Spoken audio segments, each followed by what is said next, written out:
Rebe! Oi, Om Rebe! Apa ya? Kau enggak? Kau ada bitis beli buah. Taluan, buah, lado merah, saon.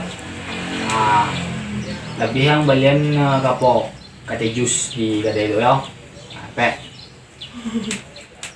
Ini ya? Dah, lebih suap anak bala. Cepat kan kita.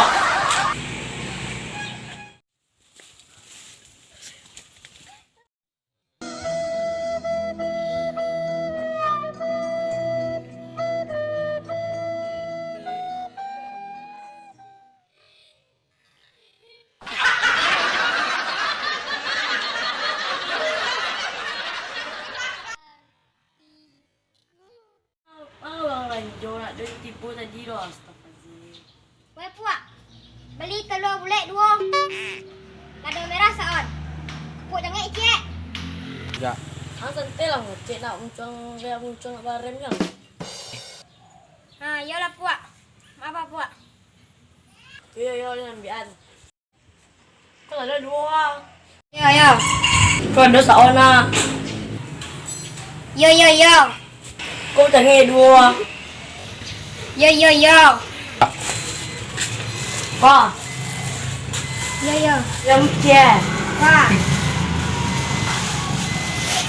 Ibu Itu mah. Macam kau. Biar. Hai. Ya. Yo, dan baik lah. Assalamualaikum. Malam.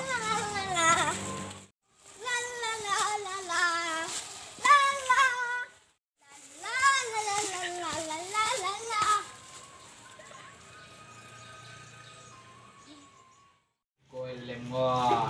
Ya, boleh. Ano yung bali tadi? Tapi telur 2. Lado merah saon. Tes jus ya. Jus ya. Yellow.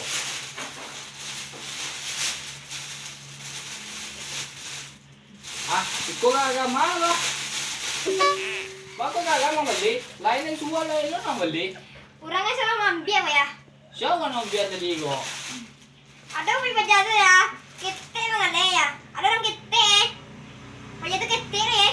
Okay, tela niya, uwang lain ang suwa bali, lain lang ang bali, anak pala. Kalau bala, tu bala lah ya. Menyawa.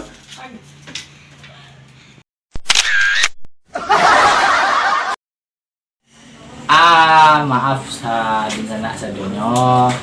Cerita tadi itu hanyalah fiktif belaka. Jika ada unsur tokoh ataupun kesamaan cerita mohon dimaafkan. Kan tidak ada unsur disengajakan doh.